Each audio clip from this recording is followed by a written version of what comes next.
I remember when I just started in Taiwan, and it was a New Year, New Year's Eve. I just finished a lecture and went back to my tent. At that time, we didn't have land, we didn't have home, we didn't have anything. It grew so fast, I didn't have time, and I didn't have money for my followers, you know. So some of the followers, they wanted to be monks and nuns, because I was wearing nun's robe, you know, and they follow me. They wanted to be the same, like initiates. And so it was okay. We stuck together, but I didn't have any money to do anything with them, you know, no house. So not even everybody had one tent. Did I tell you all this already, right? I did, no? Don't make me repeat again boring stuff. Huh? Not in English. Not in English? Okay, all right. Okay. You still want to hear it? All right, okay. So anyway, not even everybody had 110. I had 110, of course. I'm the master, you know. Besides, I snore. No, I don't. I guess I don't. But who can tell? No. No, nobody's there to tell. Okay. So anyway, what we did, 3 persons share 110, and it was very tight, but at least it was warm, you know. And sometimes you could walk by and know whose tent it was, because if the toe stuck out, if you saw the bokeh, you know, at the end, then it must be thông, for example. Or thông, whatever. Those are very tall guys. Yeah, we put all the tall guys together though, so you can see the tent was kind of bulging out, you know, and one side or both sides, you know, and you could make out immediately where was the head and where was the toes. It was very easy. So those days it was like that. What am I talking like that? Oh, okay. I came back from a lecture in Pingtung, and we didn't have land, so we camped, you know, on the riverside of Pingtung. Mind you, we were lucky, because that river sometimes it was just unpredictable. Any river, because any river you never know where it comes from. So don't ever pitch tent on the riverbank, even though the water looks low and it's not a rainy season, because it might not be raining there, but it rained where it came from, and it could be landslide, mudslide, and a torrent of water coming down, and we'll be in trouble. We've been lucky many times. And you have been there also once. But it was okay. I made sure that it was okay. But if you are alone or with a group of friends, don't risk it, okay? Because I was sure that it was okay, of course. Also a couple of lucks, yeah, and master blessing and God's love. So I came there and, you know, came back to my tent. And we didn't even have utensils to cook, you know. Everybody followed me so fast. I wasn't experienced. I didn't have experience to be a master or having disciples following everywhere, you know. And so I just bought more and more tents every day. Whoever came, if they have money, they brought 10. If they not have whatever I brought 10 for them, and 3 or 4 share it. And then we didn't even have utensils, so we lighted a bonfire, you know, collected wood. And we roasted potatoes, yeah, and apples and whatever, and eat. And some disciples at that time just also came to see me. You know, they follow. Okay, I welcome them. And we roasted potatoes together, and we drink tea and talk about how good the potato tasted. And that's it. This guy went home and criticized me. He sit there and criticize already. What kind of master is this? Sit here and talk about potatoes.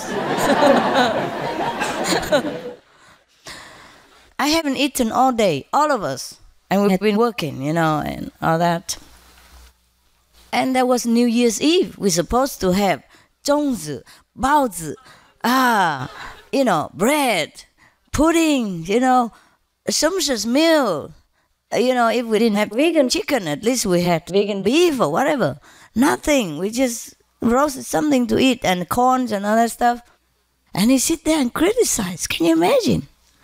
But we do that. When we're new, we're too idealistic, you know. He followed me from the lecture, eager to learn some more because he had good experiences. It was thông. I tell you the secret.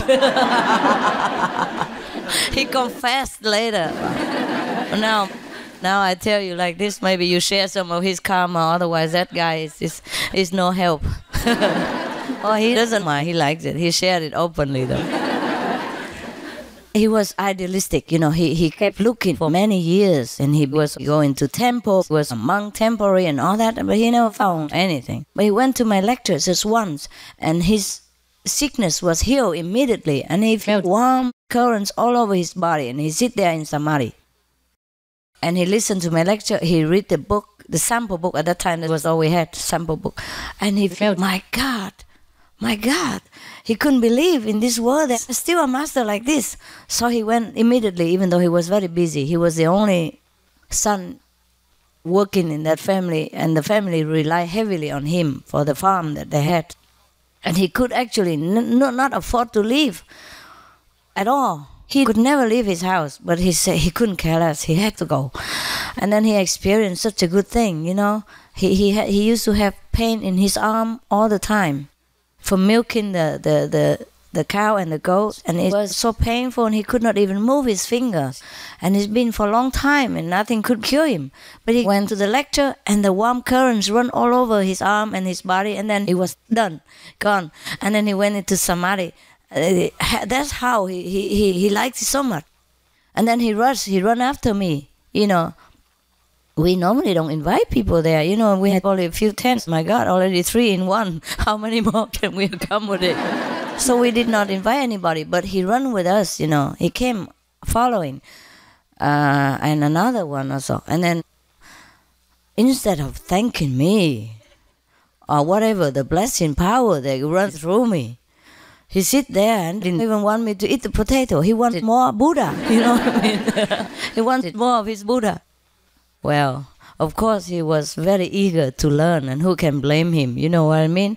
But just think of how dangerous it is to be a master. You couldn't even eat a potato on New Year's Eve, when everybody has a house party and, you know, drink and eat, and he forgot all about that. He was so eager, you know. You cannot blame him, of course. But sometimes being too eager can make you blind, you know. So take it easy, relax. That's how the Buddha would come to you. My God, any Buddha would be scared to come to Thông. I would. No? If you're so eager like that, my God. So take this for a lesson, huh? Be cool. Yeah, that's what I say in America. Be cool, man. Be cool. Yeah.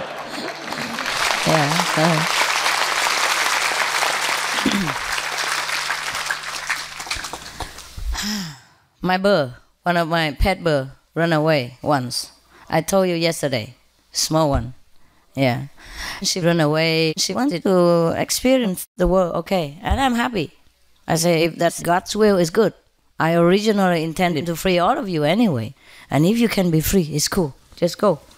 But by the way, because people told me that these birds are born in captivity, and they're fed by human hands since they were babies, and they look up on you as another bird mother.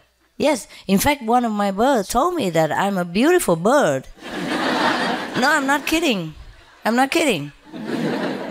Yeah. He said he likes my attendant because he's very, you know, soft-spoken, but he likes me because I'm a beautiful bird girl. Yeah. I'm not kidding. You can talk to them.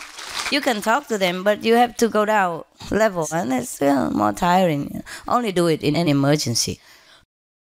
Or any of you here can talk to animals? Raise hand. You can? No, I don't mean just talk blah blah blah, but talk inside. He can talk back to you. You both can do it? Cool. Then you understand what I said. Anyone else? Yeah, that's good. Come here.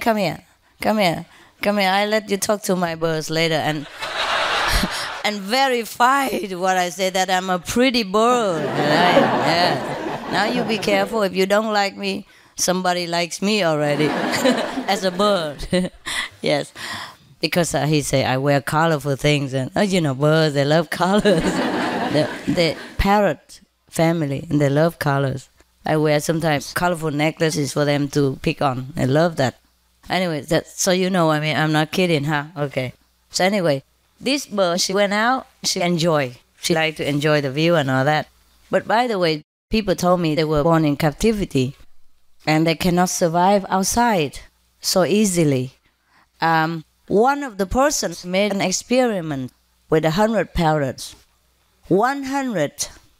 He fed, but he let a wild parrot integrate with these hand-raised parrots, home-raised parrots, so that he can teach them from the beginning how to survive before he lets them out in the wild. But out of 100 parrots that went out, only one survived. You understand?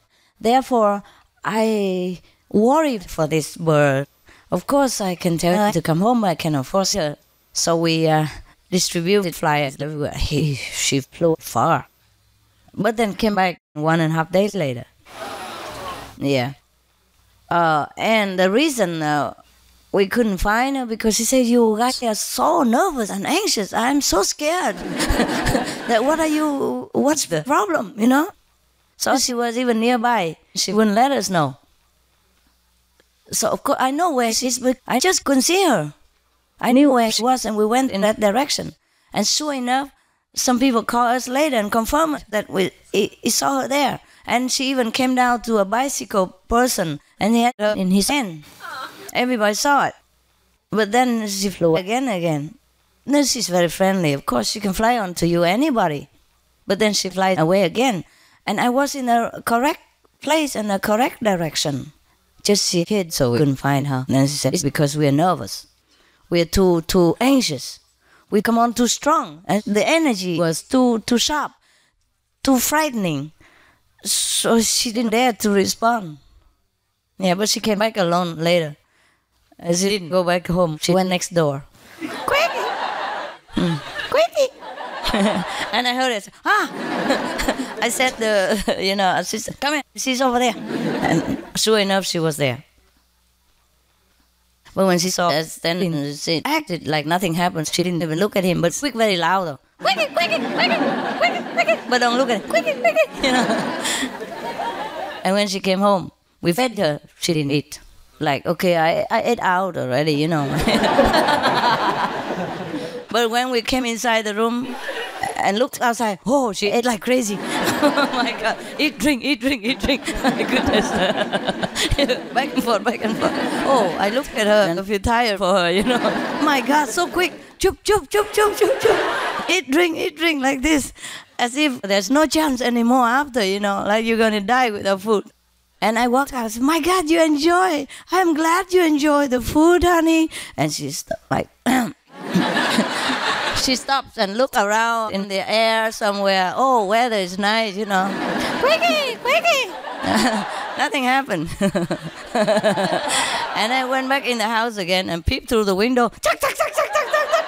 Eat, drink, eat, drink, eat, drink. Oh, so crazy. I can't believe this. I cannot believe birds are like that. I mean, I do know they are beings like us. I do know they have intelligence and soul. But still, to my brain, to my mind, she's a bird. And still, cannot be as crafty as us human beings. But mine, no, they are. And my dogs as well, they teach me a lot. Yeah, cool. You do that? I like that.